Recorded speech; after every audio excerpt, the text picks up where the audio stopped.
Les syndicats ont un rôle important à jouer, autant quand ils négocient pour les avantages de leurs membres, les bénéfices, la protection sociale, et ensuite, une fois le capital agrégé, quelle utilisation en est faite. Et il se trouve qu'au Canada, spécialement au Québec, les syndicats jouent un rôle important pour être les acteurs qui constituent des fonds d'investissement, des systèmes de retraite. Le système que je dirige est un système de retraite dont le promoteur est l'organisation syndicale pour ces syndicats affiliés. Et donc, forcément, les syndicats ou les institutions mises sur pied par les syndicats ont joué et jouent et joueront encore un rôle important pour amener le marché financier à s'intéresser aux questions de durabilité, d'investissement responsable, etc. Concrètement, au Québec, les syndicats ont joué un rôle très important dans l'avènement, dans la présence de l'investissement responsable. Ils jouent un rôle important actuellement pour animer, on n'est pas les seuls, on s'entend, mais on a une contribution significative à l'avancement de ces pratiques et on essaie d'y apporter la touche S qui nous est particulièrement chère.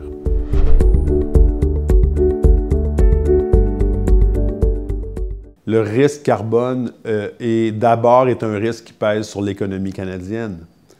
La dépendance envers les énergies fossiles, spécialement dans l'ouest du pays, et la dépendance de l'ensemble de l'économie canadienne envers cette ressource, définitivement, compte tenu de ce qui explique le risque carbone, une épée de Damoclès qui est suspendue au-dessus de la tête de l'économie canadienne. Le risque carbone prend la forme d'un risque de commercialisation de la ressource. Les Américains n'en veulent pas. Le président Obama bloque l'exportation vers le sud. Il y a des blocages environnementaux de relations avec les communautés autochtones sur l'exportation vers le Pacifique. Donc, on n'arrive pas à s'entendre sur le passage d'un pipeline à travers les Rocheuses. Et maintenant, le problème s'en va dans la vallée du Saint-Laurent, vers le Québec, donc, où on veut inverser des pipelines qui coulent vers l'ouest, on veut les inverser vers l'est pour pouvoir exporter vers l'Atlantique, pour pouvoir vous envoyer chez vous cette merveilleuse ressource.